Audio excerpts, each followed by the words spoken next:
जय हिंद। आप देख रहे हैं प्रचंड भारत न्यूज। माघ मेला 2026 में बहुत सारे लोग आ रहे हैं, ऐसे लोग आ रहे हैं। एक युवा हमारे साथ हैं, वो क्या करते हैं, क्या नाम है आपका?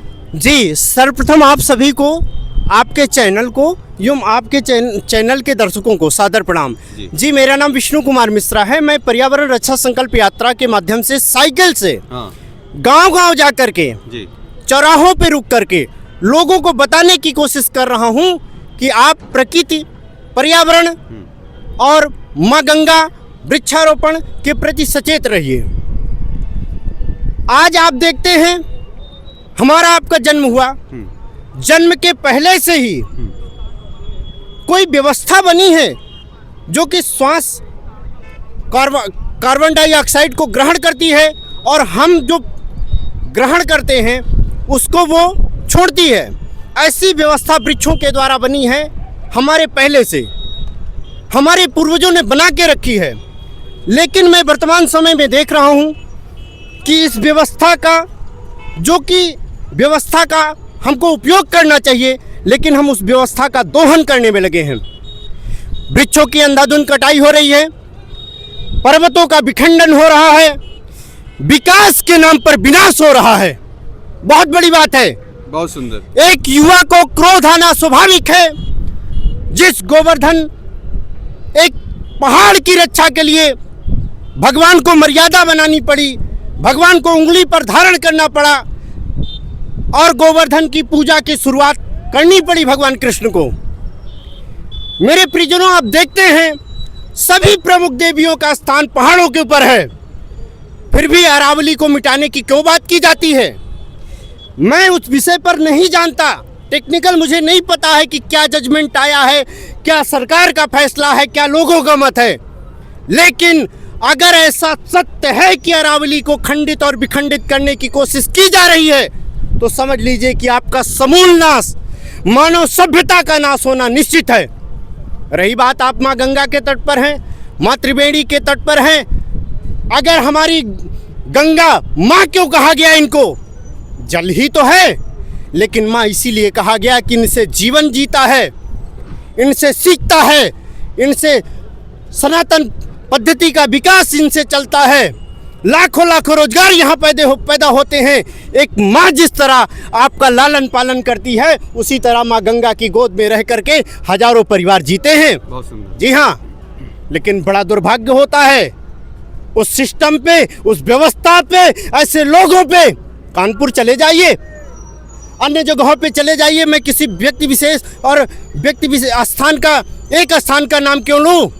हजारों ऐसे स्थान हैं, चमड़ा मिले हैं, नाले हैं, बिना प्लांट लगाए हुए, बिना शोधित किए हुए माँ गंगा में प्रवाहित हो रहे हैं। कौन देखेगा उसको? कौन आवाज उठाएगा उसकी? सरकार, व्यवस्थाएं, सिस्टम, नगर पालिकाएं, ट्रीटमेंट प्लांट जो कहाँ गए, सारे धरे के धरे रह जाते हैं। मैं ये नहीं कहता हूँ कि पहले से अब में और आगे आने वाले समयों में क्या होगा, मुझे इसका आकलन नहीं है, लेकिन इस बात का आकलन है कि जहाँ आज के 20 साल पहले बुजुर्ग लोग, हम लोग बचपन में आराम से जो है आचमन भी करते थे, जलपान भी करते थे, क्या माँ यमुना दूषित नहीं है? हो रहे हैं, सरकार की तरफ से सारी व्यवस्थाएं हो रही हैं, लेकिन प्यारे, इन चीज़ों को बढ़ाने की आवश्यकता है। ऊंट के मुंह में जीरा वाली हाल नहीं होनी चाहिए। कहीं ना कहीं इस बात को सबको मानना होगा कि व्यवस्थाएं छोटी हैं और गंदगियां ज्यादा हैं। शहरों में जो नाले बह रहे हैं, जो चमड़ा मिल के जो उद्योग हैं, बिना उस पानी को शोधित किए हुए जो गंगा जी में डाल रहे हैं, ऐसी व्यवस्थाओं को सुधारने की जरूरत है। हजारों हजार वृक्ष लगाए जा रहे हैं, लेकिन काटे कितने जा रहे हैं? उन लगाए हुए वृक्षों को सींचता कौन है? बहुत सुंदर। लग पाते हैं वो 2 साल बाद चल रहे हैं कि नहीं चल रहे हैं? कोई देखने आता है? आखिर कौन देखेगा? सिर्फ सरकार, नगर पालिकाएं? क्या उन्हीं के जिम्मेदारी है? हर नागरिक को इसके लिए आगे बढ़ करके आना होगा। धर्म के नाम पर, आस्था के नाम पर, विश्वास के नाम पर कूड़े करकट गंगा जी में नहीं फेंकना होगा, बिल्कुल नहीं फेंकना होगा। और वृक्षों की अंधाधुंध जो कटाई हम ही आप तो करते हैं। क्यों करते हैं? आने वाले समयों में गैस का सिलेंडर पीठ पर टांग करके घूमना है क्या? एक कोविड आया, हजार लोग पीपल के वृक्ष के नीचे परेशान बैठे नजर आए। क्यों?